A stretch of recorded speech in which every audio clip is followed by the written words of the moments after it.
Buenas noches. Seguimos con el temario de anomalías sindrómicas y afecciones sistémicas en niños. Dentro de las que vamos a mencionar hoy, los síndromes craneofaciales e hidrocefalia. La craneosinostosis es la fusión prematura de una o más suturas del cráneo con la consiguiente deformidad del mismo. ¿Cómo ocurre? Bueno, entre el 30% y el 70% de los casos son causados por mutaciones en puntos críticos en los genes del receptor del factor de crecimiento de fibroblastos 1 y 2 y 3, y en el gen TWIST1. Entonces, los síndromes más comunes son autosómicos dominantes. También hablan de factores ambientales como tabaquismo materno, altitud, restricción y de crecimiento intrauterino.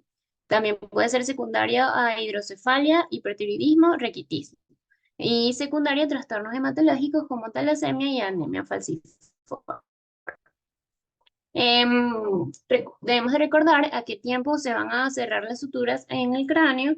Aquí en este esquema pueden evidenciar las diversas suturas y las fontanelas que van a formar las fontanelas.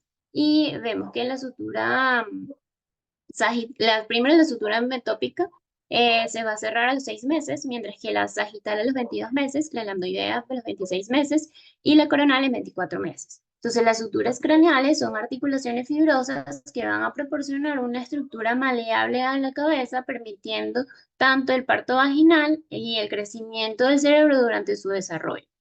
Entonces vamos a tener trastornos sinostóticos, que son anomalías resultantes que pueden afectar tanto el paladar, la dentición, las vías respiratorias y la audición. Cuando hay una alteración en la fusión de estas suturas. Y van a dar origen a diversos tipos de cráneo, como la trigonocefalia, que es una cabeza triangular, donde hay una sinostosis de la sutura metópica, la escafocefalia, que es la cabeza en forma de barco, que se produce por la sinostosis de la sutura sagital, la plagiocefalia, que es la cabeza torcida, donde hay una sinostosis unilateral de la sutura coronal o lambdoidea unilateral. Y la braquicefalia o cabeza corta se debe a una sinostosis de la sutura coronal bilateral. Aquí les vamos a mostrar diversos casos dentro de, por ejemplo, aquí podemos evidenciar en este paciente sinostosis de la sutura metópica, donde hay una depresión orbitaria superolateral y la distancia intercantal va a ser más estrecha. Defectos sobre el cráneo también vamos a evidenciar en este caso sinostosis de la sutura coronal pero unilateral. Entonces en este paciente podemos ver aplastamiento de la frente ipsilateral y la zona frontoparietal ipsilateral, abultamiento frontoparietal contralateral, desplazamiento anterior ipsilateral del complejo cigomático y la oreja, desviación de la nariz hacia el lado contralateral y el techo de la órbita está cortado y puede afectar lo que es el músculo oblicuo superior. En el caso de este paciente hay sinostosis de la sutura sagital, en donde hay un estrechamiento biparietal, prominencia frontal y hay un aumento de la prominencia de la sutura sagital. En este paciente hay una sinostosis de la sutura lambdoidea, pero unilateral. Entonces el paciente va a tener un aplastamiento occipital y ipsilateral y vamos a ver además protuberancia frontal y ipsilateral. Vamos a tener efectos sobre la presión intracraneal, el cerebro y el nervio óptico que va a generar esta fusión temprana de las suturas. Entonces, los niños con craneosinostosis pueden tener problemas, pueden tener retraso en el desarrollo, pueden generar aumentos de la presión intracraneal, que puede ocurrir en el 75% de los pacientes que tienen patologías ya sindrómicas, 20% de los pacientes con craneosinostosis de sutura única. Debido a su naturaleza lentamente progresiva, la mayoría de los pacientes puede que no presenten síntomas de advertencia y hay una mayor resistencia y capacidad autorreguladora limitada dentro de la vaina del nervio óptico y va a aumentar la susceptibilidad del nervio a una disfunción en la perfusión arterial cerebral debido a la elevación de esta presión intracraneal que va a generar hipertensión venosa y obstrucción. Además, puede generar en los pacientes retención de CO2 que se relaciona con apnea del sueño. Dentro de los efectos sobre la órbita, podemos tener hipoplasia mediofacial, subdesarrollo de la base del cráneo, disminución de la superficie de las órbitas y retrucción o retroceso de retracción de estos bordes orbitarios y proptosis. ¿Cómo va a ser? Se puede hacer el diagnóstico incluso a través de ecografía uterina, como podemos ver en esta imagen, en donde ya se evidencia una alteración a nivel craneal. El ángulo, vamos a tener alteraciones en el paciente en el ángulo de la fisura palpebral, en la exposición de las orejas, cualquier torsión en la punta de la nariz, y las suturas pueden palparse en busca y debemos de buscar crestas o anormalidades o inmovilidad de ellas. Bueno, vamos a tener aquí en este recuadro resumido las diversas tipos de alteraciones, como tenemos la plaquigocefalia deformacional, donde hay el desarrollo de la forma de la cabeza en los primeros meses de vida, se va a asociar a un posicionamiento persistente como de lado, tortícolis, un bebé va a estar inactivo con retraso en el desarrollo, mientras que cuando hay aplanamiento occipitoparietal, la cabeza va a tener una forma como de paralelogramo, vista desde arriba, y un desplazamiento anterior de esa oreja ipsilateral. Cuando hay sinostosis de la sutura lambdoidea unilateral, la cabeza va a va a aparecer un trapezoide, un trapecio, viéndola desde arriba, con la oreja desplazada hacia atrás. La cabeza es relativamente grande, un tono deficiente de los músculos del cuello, eh, que va a resultar en una cabeza que está girada lateralmente, lo que puede resultar en una cabeza larga y estrecha. Mientras que cuando hay sinostosis de la sutura sagital, podemos ver que la corrección de la forma de la cabeza a los 3 meses de edad puede darse a medida que va aumentando el control de la cabeza del paciente. Cuando hay una sinostosis metópica, en un extremo está desarrollado, puede desarrollar una cresta en esa sutura y en el primer año de vida puede que no requiera tratamiento. La trigonocefalia clásica va a estar caracterizada por crestas metópicas en asociación con retroceso o recesión supraorbitaria e hipotelorismo. ¿Cómo va a ser el tratamiento? Bueno, en estos casos, en los primeros 6 meses de vida, debería de tratarse esta patología para permitir el crecimiento seguro del cerebro que está en rápida expansión. Y dentro de las líneas de tratamiento está la eliminación de esa sutura que está afectada mediante craneectomía. Eso ha sido reemplazado por diversos procedimientos como de remodelación, de expansión de la cavidad craneal o avance frontoorbitario. Este cerebro que está en crecimiento puede ejercer presión sobre el cráneo y la dura madre que están liberadas en este procedimiento quirúrgico y va a permitir una buena corrección de esta desproporción y deformidad cerebrocraneal.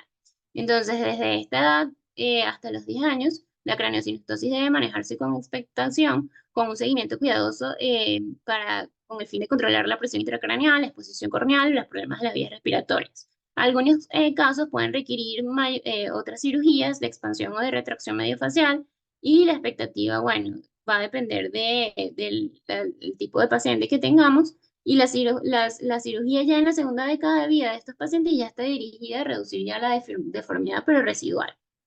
¿Cómo va a ser el manejo de la afección visual de estos pacientes? Bueno, siempre se debe garantizar una protección adecuada de las córneas expuestas, controlar la presión intracraneal para proteger el nervio óptico y detectar y tratar esta pérdida de visión. Por lo general, la agudeza visual de 6/12 o peor en al menos un ojo, con un 65% de los casos, y en el 40% de los casos en el ojo, en el mejor ojo. Entonces, la pérdida de la visión es rara en pacientes que tienen solo sinostosis de la sutura metópica y sinostosis de la sutura sagital, pero es muy frecuente cuando hay sinostosis de la sutura coronal unilateral. El paciente puede tener astigmatismo, anisometropía, ambliopía, debido a la secundaria esta forma de las órbitas, a que pueden tener tosis y además cicatrización corneal. Se puede utilizar, refieren que es mejor la penalización con atropina en vez de usar parches en estos pacientes que tienen proptosis significativa del globo ocular. La queratopatía por exposición debido a esta órbita acortada por la craneosinostosis presentar en el paciente como, presentarse como fotofobia, puede tener infecciones a repetición y disminución de la agudeza visual y cicatriz corneal. La córnea debe estar protegida siempre con lubricantes. Puede ser necesaria la tarsorrafia en casos extremos, especialmente cuando hay prolapso del globo ocular espontáneo o en periodos, por ejemplo, posterior a cirugía. El paciente puede presentar quemosis importante y si está muy expuesto a la córnea, indican de que esta pudiese realizarse. En algunos casos, puede que el paciente tenga escasez de tejido, puede ser necesaria la división del músculo elevador del párpado para lograr el cierre del párpado. Y el tratamiento definitivo es el avance mediofacial o frontofacial. Hay dispositivos de distracción o de separación maxilar, que son el método de elección para este tipo de pacientes, de los pacientes más jóvenes, y en pacientes mayores debe ser considerada también la cirugía. La neuropatía óptica puede manifestarse como pérdida de hueso visual o de campo visual. El paciente puede presentar papiledema y puede presentarse no con la presión intracraneal elevada, y los potenciales visuales evacuados pueden estar invertidos em, debido a esta presión también intracraneal elevada por la craneosinostosis.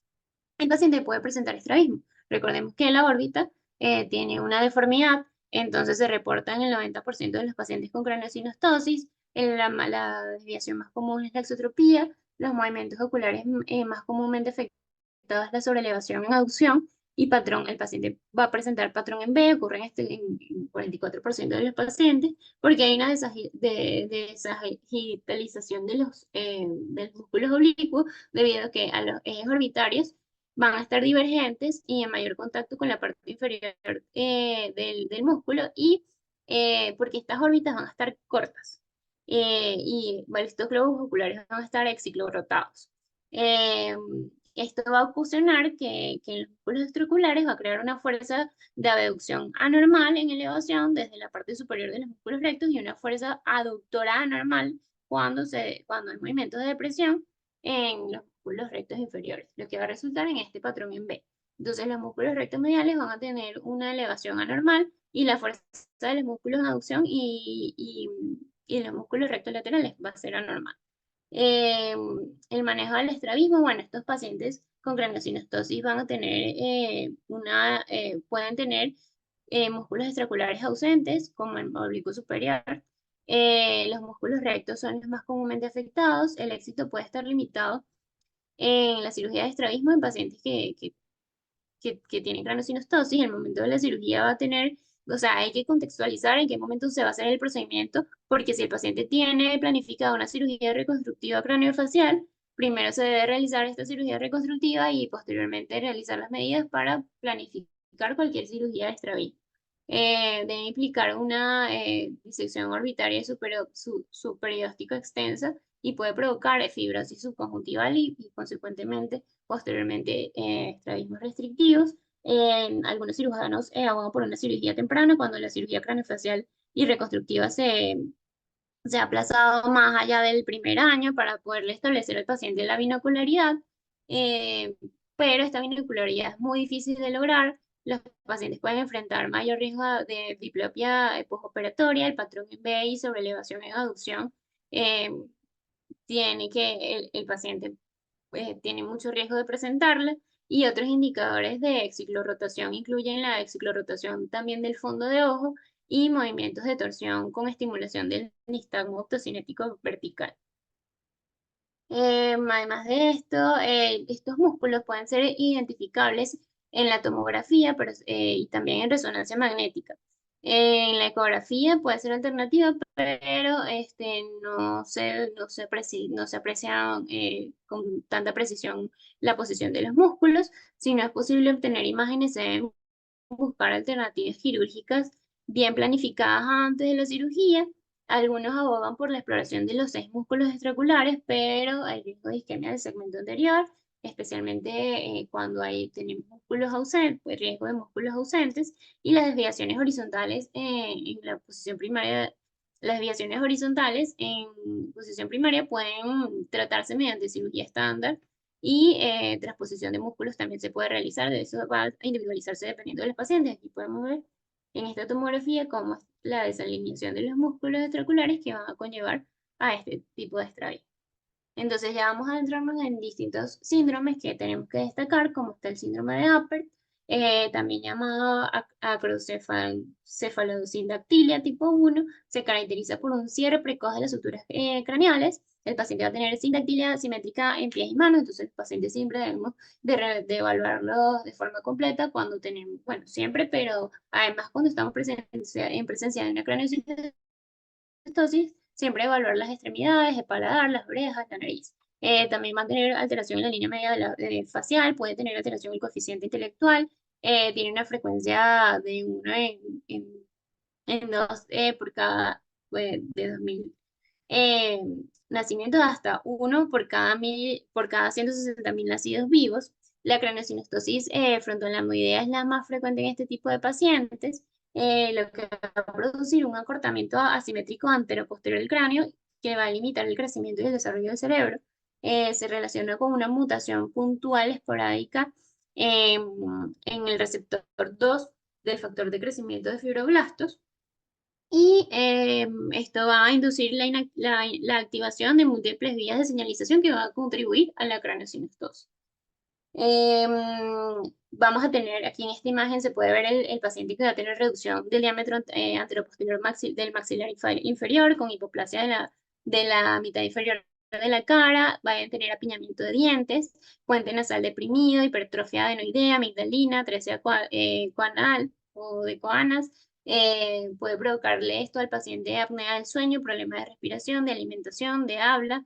En la lengua pueden presentarse tumores como pueden presentar hematomas, y debido al acúmulo de mucopolisacáridos pueden tener muchos problemas dentales, dientes impactados, retraso en la erupción de estos dientes. Los dientes pueden tener una erupción ectópica, dientes supernumerarias, pérdida prematura de piezas dentales, pueden tener prevalencia a caries e hipertrofia gingival. Además, el paciente puede tener hipoplasia del nervio óptico, hipertelorismo y exoftalmo. Más del 45% de los pacientes va a cursar con hipertensión endocraniana, lo que va a condicionar a una mortalidad elevada. También pueden tener agenesia, hipoplasia del septum pelúcido, hipoplasia o displasia del hipocampo, displasia de la corteza cerebral, megancéfalo, ventriculomegalia, todas estas anomalías acompañadas de retraso mental en estos casos. Y en las extremidades se va a detectar sindactilia, como podemos ver aquí en la imagen, que va a ser simétrica en miembros pélvicos y torácicos también. Síndrome de Cruzat, como podemos ver aquí en la imagen, es un trastorno autosómico dominante causado por una mutación heterocigota en el gen que codifica para también el receptor 2 de este factor de crecimiento de fibroblastos durante el desarrollo embrionario. Su incidencia es de 1 en 25.000 neonatos y representa el 4.8% de las craneosinostosis. La relación entre mujeres y hombres es de 2.41, y en el 30 a 60% son casos esporádicos por mutaciones fortuitas sin historia familiar. Descrito por el doctor Octave Crusoe de 1912 como un trastorno genético caracterizado por la fusión prematura de una o varias suturas craneales, que en la mayoría de los casos se afectan la sutura coronaria y sagital. Según la clasificación de Tessier, que más adelante vamos a describir bien, van a clasificar este síndrome de Cruzot en alteraciones altas, medias e inferiores. Em, Se habla de que hay una afección alta cuando hay una afección del cráneo como tal, media cuando ya hay deformidad orbitaria, e inferior cuando ya hay afección del macizo facial. El paciente, aquí podemos ver el patrón característico B de estos pacientes, como vemos aquí en la imagen. Va a haber una craniocytosis de la prematura de la sutura lambdoidea, va a presentar sienes aplastadas, crecimiento limitado del cerebro, aumento de la presión intracraneal, exoftalmos, hipertelorismo, exotropia, deformidades orbitarias, hipoplasia malar, prognatismo mandibular maxilar con una arcada dentaria en forma de B. Vamos a ver maloclusiones dentales, siguen las alteraciones dentales en este tipo de pacientes, hipoplasia del tercio medio facial, el labio superior más corto, y dicen que la nariz en forma de pico de calor. Pueden tener también alteraciones cervicales, anquilosis articular, acantosis nigrans, siringomelia, hidrocefalia, convulsiones. El diagnóstico puede realizarse clínicamente, también se pueden realizar radiografías convencionales, donde se pueden ver estas fusiones, esta fusión de las suturas craneales, además de las deformidades del maxilar. Y no hay tratamiento definitivo para este síndrome, por lo que el manejo multidisciplinario o sea, lo que se va a buscar es mejorar la estética facial y funcional del paciente, y el pronóstico va a depender siempre de la gravedad de las manifestaciones que tenga el paciente. Vamos a destacar otros síndromes como el síndrome de Pfeiffer. Dentro de la genética vemos que es una mutación autosómica dominante de penetración incompleta. Vemos otros de los genes del receptor 1, 2 y 3 de el factor de crecimiento de fibroblastos que va a estar afectado. Tenemos tipo 1, tipo 2 y tipo 3. En el tipo 1 se afecta más que todo la sutura, más la coronal que la sagital, tiene coeficiente intelectual y esperanza de vida normal, mientras que en el tipo 2 el cráneo tiene una forma de hoja de trébol con coeficiente intelectual bajo y tiene sinostosis de codo y antebrazo. Mientras que en el 3 vamos a tener una craneosinostosis simple, base craneal corta, sinostosis de codo y antebrazo. En la cara puede tener exorbitismo, tosis y digenesia del segmento anterior puede tener hipoplasia mediofacial y maloclusión dental. Todos estos tipos pueden tener orejas de implantación baja, pulgares anchos, braquiodactilia, sindactilia, fusiones vertebrales, fusiones cartilaginosas, cardiovasculares, gastrointestinales, anomalías urogenitales. Entonces, estos pacientes deben ser evaluados por diversos especialistas, no solo por el oftalmo. El síndrome de Mueck, que vamos a tener mutación autosómica dominante, pero del receptor 3, es una expresividad variable, craneosinostosis coronal, va a tener coeficiente intelectual bajo, hipoplasia mediofacial, tosis y anomalías de las manos. El síndrome de Sayre-Chulzen, tenemos que es una mutación autosómica dominante relacionada con el gen TWIST1, tiene craneosinostosis coronal, o sea, metópica, lambdoide, de variabilidad, a menudo es asimétrica esta craneosinostosis, y el paciente va a poder tener tosis, frente alta, implantación baja de la línea del cuero cabelludo, hipoplasia maxilar, paladar estrecho o hendido, dedos de los pies con braquidactilia, sindactilia, cutánea o parcial. También tenemos el síndrome de Antley y Bixler, autosómico recesivo, afecta el gen del receptor 2 del factor de crecimiento de fibroblástico, la craneosinostosis que es de la sutura coronal y lambdoide, y entre otros hipoplasia mediofacial severa, estenosis o atresia de las gonas y orejas prominentes e implantación baja.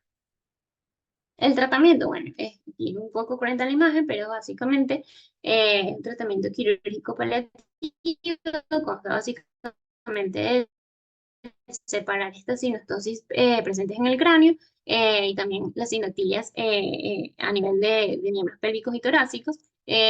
También están diversas líneas de investigación, como por ejemplo la línea de la proteína Noggin, que es una proteína que busca prevenir el cierre de las suturas craneales. También está una línea de investigación de la proteína calfostin C, que es un inhibidor de la proteína C, que es un elemento crucial para la señalización anómala de esta craneosinostosis. Ya hablando de los síndromes de hendidura, es un grupo importante de anomalías craneofaciales que va a comprender síndromes de hendidura y los resultados de la posición defectuosa o fracaso de la fusión de estructuras vecinas durante el desarrollo embrional.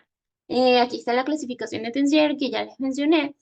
Aquí vamos a tener una numeración de hendiduras del 0 al 14, de forma, vamos a irla enumerando siguiendo las agujas del reloj en la órbita.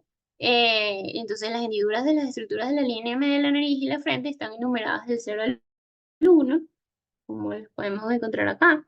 Y por debajo del nivel del canto medial va a estar la 3 y el 14, y a nivel nasolagrimal y medial también vamos a tener su numeración. Las hendiduras cantales están numeradas en 2, 3 y 4, después vienen 10, 11 y 12 arriba y así sucesivamente. Ya hablan de que la hendidura número 30 es a nivel de la sínfisis de la mandíbula y las hendiduras resultantes de un fallo de cierre embrionario del surco nasolagrimal o de bandas amnióticas son numeradas según la ubicación o aspecto del ojo. Entonces, en esta clasificación de TCR, aquí podemos ver en el caso de este paciente,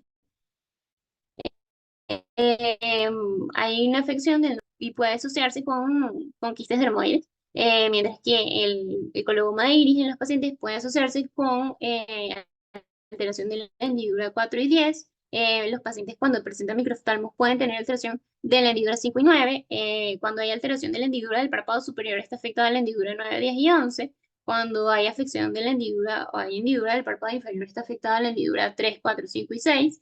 Eh, hay alteraciones de la vía lagrimal, que estos puntos lagrimales pueden estar desplazados lateralmente o estar ausentes, los canalículos pueden estar interrumpidos o alargados, el saco lagrimal o conducto puede estar ausente, o pueden haber alteraciones óseas en ese conducto y van a generar efectos. Entonces vamos a destacar el síndrome de Treacher-Collins, una incidencia de 1 en 50.000 nacidos vivos.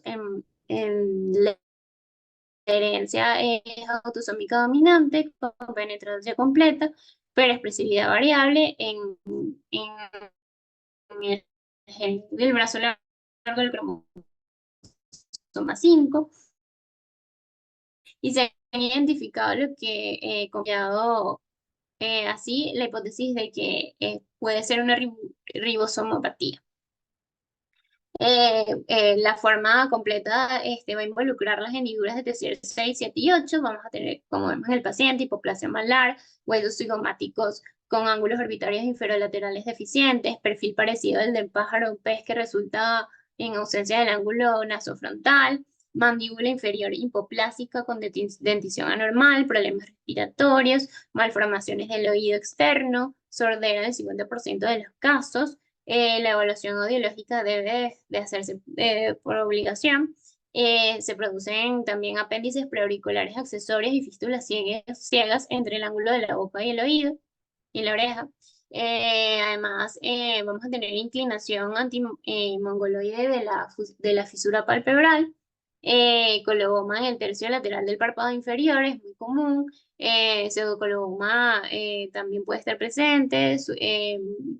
Pestañas ausentes en el tercio medial de los párpados, distopia cantal, obstrucción del conducto nasolagrimal, eh, quistes dermoides, riesgo de privación cognitiva,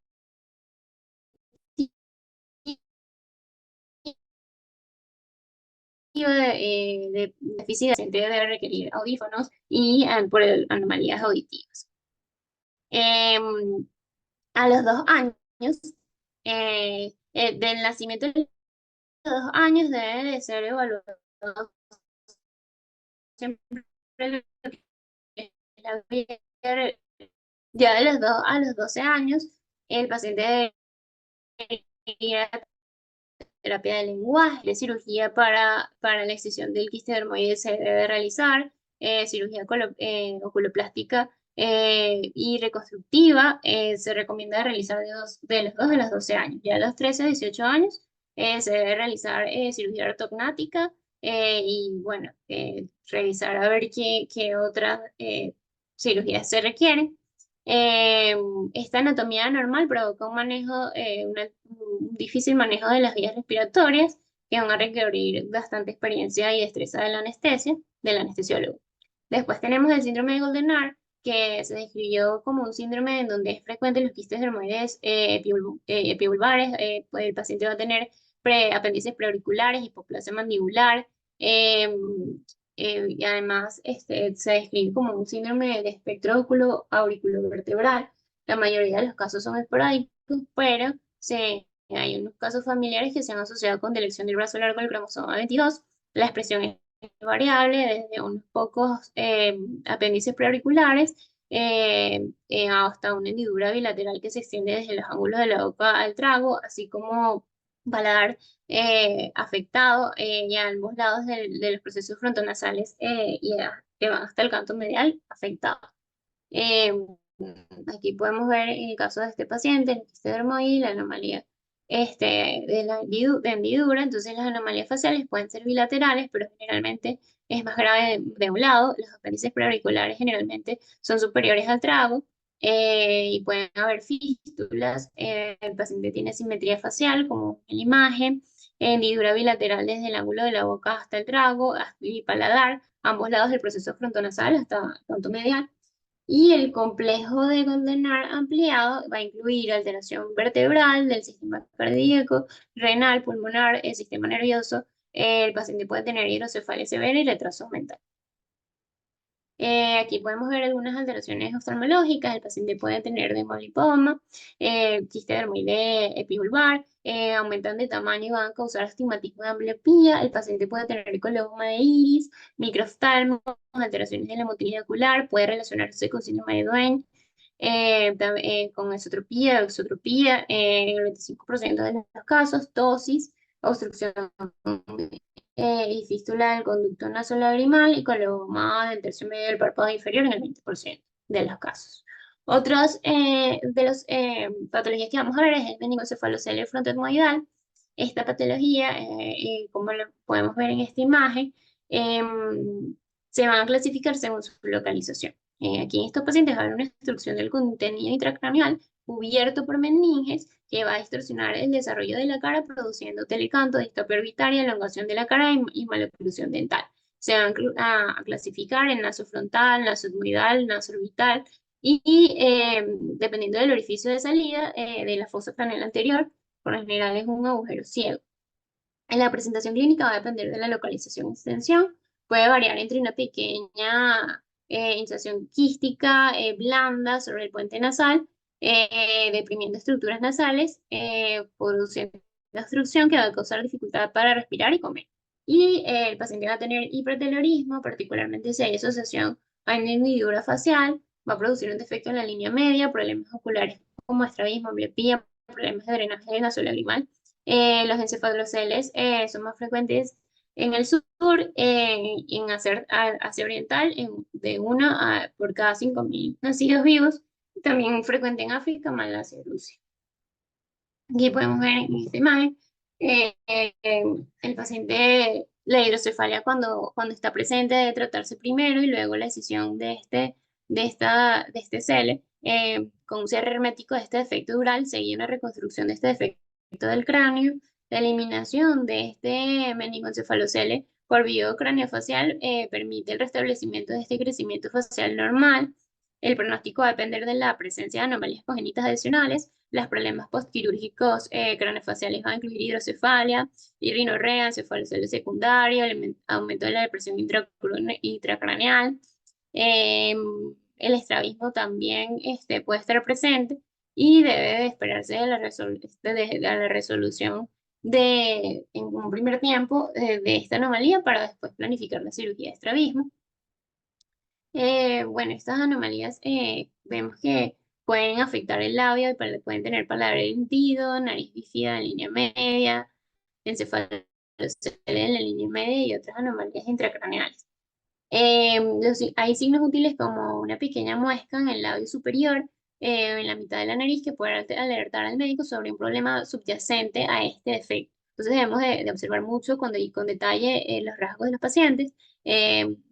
Hablan de un estudio de 6 pacientes en una serie de 36 que tenían paladar hendido en la línea media y en el paladar.